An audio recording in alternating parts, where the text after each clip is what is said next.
সামনেই উইকেন্ড আর বাজারে কিন্তু সবুজ তাজা শাকের ছড়াছড়ি। এই শীতকালে যত শাক পাওয়া যায় তার মধ্যে পালং শাক হলো আমার সবথেকে প্রিয়। আয়রন আর ভিটামিন সিতে ভরপুর। আজ ভাবছি রোজকার আলু দিয়ে মুরগির ঝোলের বদলে দেখাবো পালং শাক দিয়ে চিকেন রেসিপি, যেটা পাঞ্জাবে খুব জনপ্রিয় একটা রান্না। সাদা বাসমতি পোলাও কিংবা রুটি পরোটা নানের সাথে দারুণ জমে।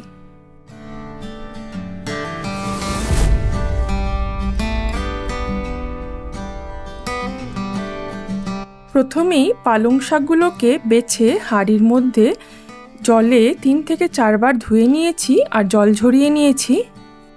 আর পালং শাকগুলোকে এবার মোটা মোটা করে কুচিয়ে নেব।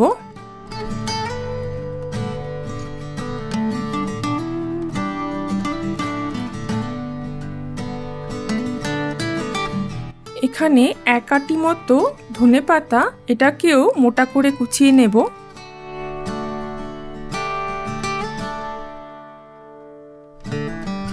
চিকেন ধুয়ে জল ঝরিয়ে রাখা আছে।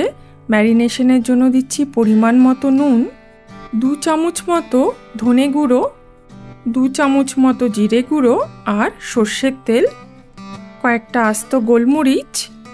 মাংসটাকে খুব ভালোভাবে মেখে নিচ্ছি।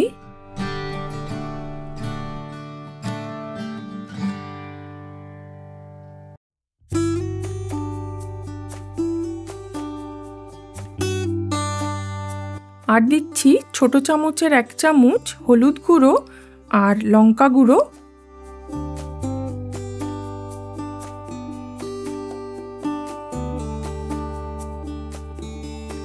কড়াই গরম হয়ে গেছে। প্রথমেই অল্প একটু সর্ষের তেলে একটু জিরে ফোড়ন দিচ্ছি আর কুচিয়ে রাখা পালং শাক আর ধনেপাতাটাকে একটুখানি নেড়ে চেড়ে নেব।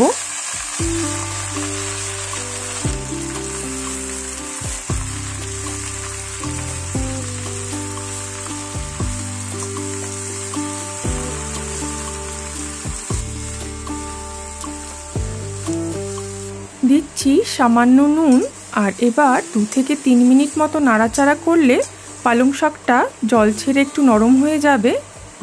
এবার এই পালং শাকটাকেই আমরা ঠান্ডা বরফ জলের মধ্যে নিয়ে নিচ্ছি। এতে আমাদের পালং শাকের যে সবুজ কালারটা সেটা বজায় থাকবে। জল থেকে তুলে পালং শাকটা মিক্সিতে দিচ্ছি আর এখানে কয়েকটা কাঁচা লঙ্কা দিয়ে দিলাম। পালং শাকটা মিক্সিতে খুব ভালোভাবে বেটে নেব। দেখো পালং শাকের কালারটা কিন্তু ভীষণ সুন্দর এসছে। এবার অন্য একটা মিক্সিতে দিচ্ছি একটা বড় পেঁয়াজ কুচোনো, 10 থেকে 12 কোয়া মতো রসুন আর সামান্য আদা। দিচ্ছি আস্ত গরম মশলা, 2টো মাঝারি সাইজের টমেটো কুচোনো। মশলাটা বেটে নিয়েছি।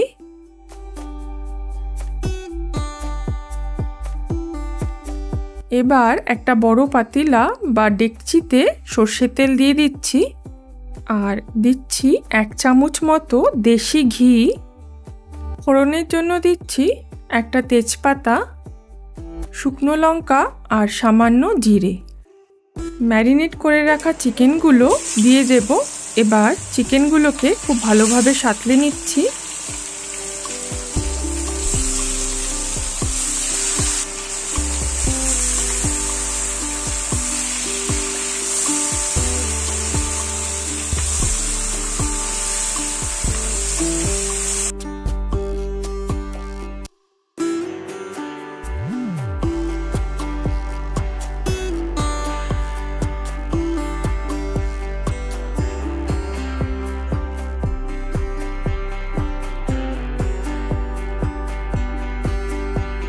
চিকেনগুলো অনেকক্ষণ সাঁতলে নিয়েছি আর এবার পেঁয়াজের মিশ্রণটা দিয়ে দিচ্ছি। পেঁয়াজ আদা রসুনের মিশ্রণটা দিয়ে খুব ভালোভাবে আমরা চিকেনটাকে সাঁতলিয়ে নেব আরও 10 মিনিটের মতো। দিচ্ছি সামান্য পরিমাণ চিনি। এবার ঢাকনা দিয়ে নিভু আঁচে রেখে দেব 8 ঘন্টার মতো।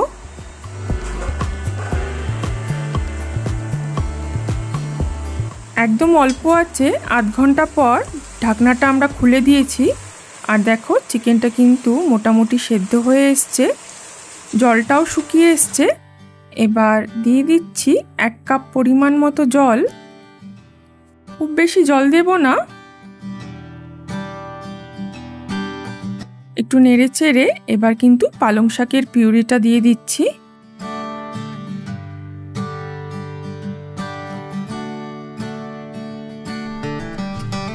রেসিপিটা ভালো লাগলে লাইক, শেয়ার আর সাবস্ক্রাইব করতে ভুলো না।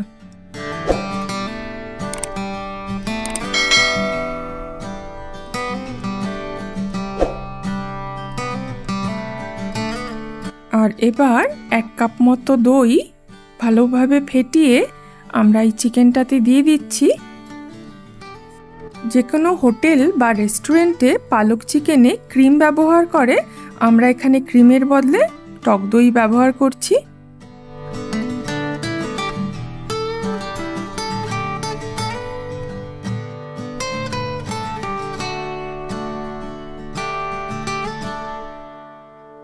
আর এবার সামান্য কসুরি মেথি হাতের মধ্যে ডলে এভাবে চিকেনটাতে দিয়ে দিচ্ছি। দিচ্ছি 1/2 চা চামচ শাহি গরম মশলার গুঁড়ো। 10 মিনিট মতো আরও নাড়াচাড়া করে এবার সবশেষে দিয়ে দিচ্ছি কাঁচা লঙ্কা আর কিছু স্লাইস করে রাখা আদা। আঁচটাকে এবার নিভিয়ে সবশেষে দিয়ে দেব 1 টুকরো মাখন। এটা কিন্তু দেওয়া চাই। পাঞ্জাবি ধাবা স্টাইল পালক চিকেন আমাদের রেডি। বাচ্চা থেকে বড় সবারই খুব ভালো লাগবে। দেরি না করে এই উইকেন্ডে অবশ্যই বানিয়ে ফেলো ধাবা স্টাইল পালক চিকেন। পরের পর্বে ফিরে আসবো আরও অনেক নতুন রেসিপি নিয়ে। ততক্ষণে দেখতে থাকো 5 স্পাইস স্টোরিজ।